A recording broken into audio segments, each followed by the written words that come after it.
কাঁচা বাজারে কিছুটা স্বস্তি ফিরে এলো, চোখ রাঙাচ্ছে চাল, ডাল, তেল, লবণের বাজার। প্রতি কেজি কাঁচা সবজি গেল সপ্তাহের চেয়ে গড়ে কমেছে 30 থেকে 40 টাকা, আর প্রতি কেজি চালের দাম বেড়েছে গড়ে 2 টাকা করে। সপ্তাহ ব্যবধানে দামের এই হেরফেরের জন্য সিন্ডিকেটের পাশাপাশি তদারকির অভাবকে দায়ী করছেন ক্রেতারা। মফিউর রহমানের রিপোর্ট। সবকিছুর দাম আপনার আকাশচুম্বী, সে অনুযায়ী তো মানুষের যে সোর্স অফ ইনকাম ওই পার্সেন্টেজ অনুযায়ী কিন্তু বাড়ে নাই। সবকিছু একটা সিন্ডিকেটের ভিতরে চলতেছে, যারা দায়িত্বে রয়েছেন তাদের যথেষ্ট অবহেলা রয়েছে। এভাবেই ক্ষোভের কথা বলছিলেন ক্রেতারা।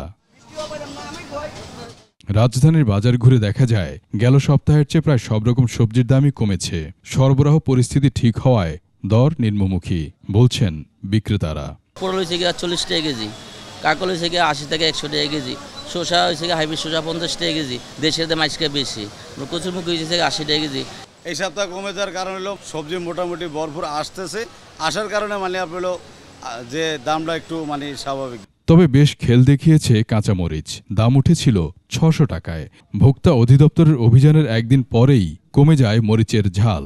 প্রকারভেদে এখন প্রতি কেজি বিক্রি হচ্ছে 120 থেকে 160 টাকায়। কাঁচামরিচ বেচতে আমরা 160 বিক্রি করতেছি, কতটা মনে করে কেজি 100-200 কমছে।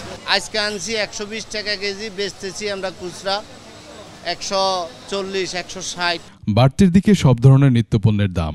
5 লিটার সয়াবিন তেল এই সপ্তাহে বিক্রি হচ্ছে 780 টাকায়, যা গেল সপ্তাহে বিক্রি হয় 10 টাকা কমে। এছাড়া মসুর ডাল, চিনি, লবণ গড়ে বেড়েছে 5 টাকা করে।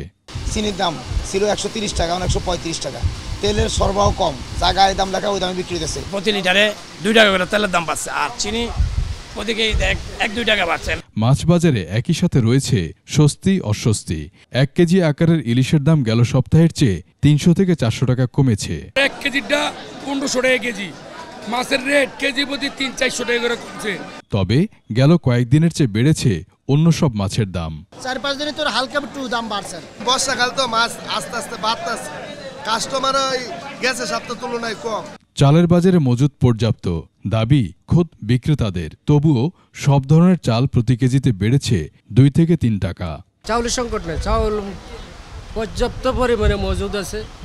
মেইলেও আপনার কত গাড়ি লাগবে, টাকা দিলে চালের অভাব নেই, আমাদের কাছেও চাইল আছে। আটা চালটা মানে এটা চাহিদা বেশি, এটার দামটা একটু বেশি বাড়ছে, মিনিকেটও বাড়ছে, নাদেশালা মুষ্টিমে কিছু কোম্পানির বাড়ছে। এদিকে সব রকম ডিম ও মাংস বিক্রি হচ্ছে আগের দামেই। মফিউর রহমান, 21 টেলিভিশন, ঢাকা।